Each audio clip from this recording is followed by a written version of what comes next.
Sa lahat, ngayong araw ay pag-uusapan po natin ang Araling Palipunan 6, ikatlong markahan, Module 4, mga programang ipinatupad ng iba't ibang administrasyon mula taong 1946 hanggang 1972.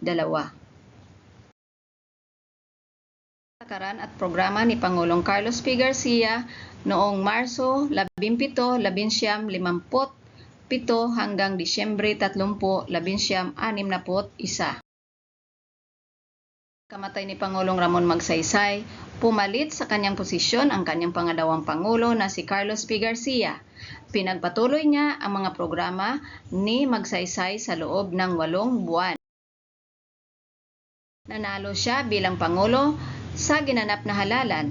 Hinarap niya ang mga hamon tulad ng kawalan ng hanapbuhay, kakulangan sa pagkain, pagtaas ng sahod, pabahay at pagpapaunlad sa pagsasaka. Ito po ang mga nagawa ni Pangulong Carlos P. Garcia sa kanyang panunungkulan.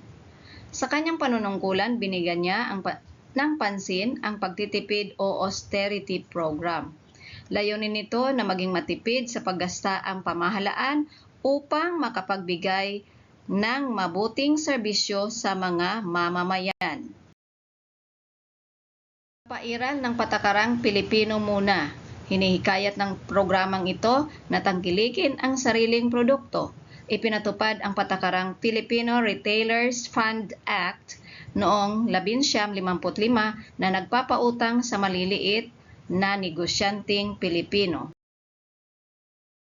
Nagpalabas din ng NAMARCO Act o National Marketing Corporation na nagbibigay puhunan sa maliliit na mangangalakal na Pilipino.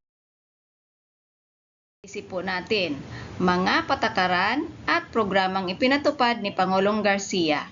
Inilunsad ang austerity program, pinairal ang Patakarang Pilipino Muna. Nakiisa sa pagbuo ng Association of Southeast Asia. Pinatupad ang Patakarang Filipino Retailers Fund Act noong 1950.